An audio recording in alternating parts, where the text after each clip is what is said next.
We're telling you, this man could not eat anything. That means that steak.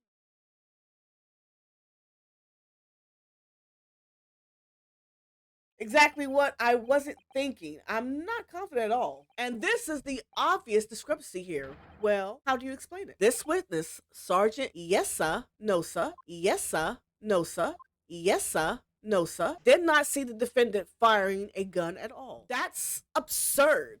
Is it really though? Is it really though? There's no place for an amateur prosecution here in this grand courtroom. That university there was pointing the firearm directly at his victim's back. But I never fired the gun. All I did was pick it up off the floor. And you, old man, you didn't see the moment the victim was shot either. Myself, I have already been quite clear. The gunshot interests me not.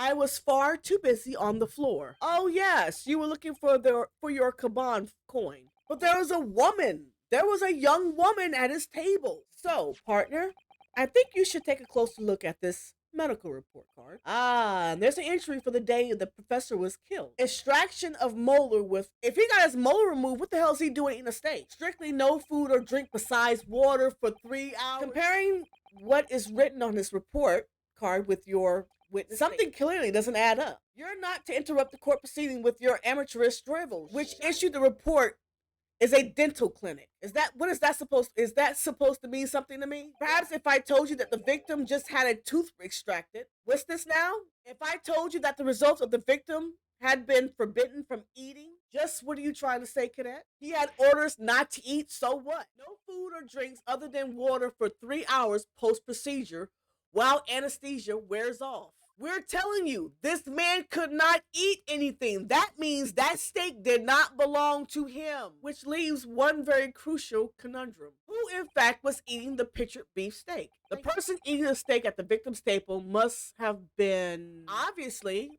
it could only have been someone who was sitting at the professor's table.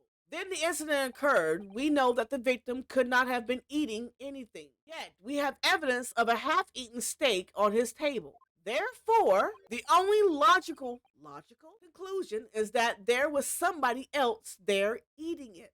We have demonstrated with evidence that the victim was not alone. I was just following orders. You say you never saw the gentlewoman? When you say gentlewoman, do you mean you saw the victim with a lady from overseas? Order. Counsel, explain what's going on in here. It's painfully clear now. You tried to prevent these witnesses from telling the truth. Absolutely not. The prosecution knows nothing of this. If it proved that these witnesses have been manipulated, I assure you that the penalty will be severe. Please, wait. Your Excellency, I have no idea of any of this. I swear on every Shinto god. I knew nothing. And what does the defense have to say about all this? It says the witness's name here. It's not the name that's unexpected. It's his job title. His job. Oh! And what does the defense have to say about all this? The front of the business card revealed the man in question's profession, his true profession. The card reads, Chief Inspector, Primary Criminal Investigation Division, Imperial Police Bureau. The waiter is a police detective? I haven't heard of any mention of this before. Why haven't I heard any mention of this before? I was worried that something like this might happen. The moment you asked me to submit my sketch as evidence, I realized it was a possibility.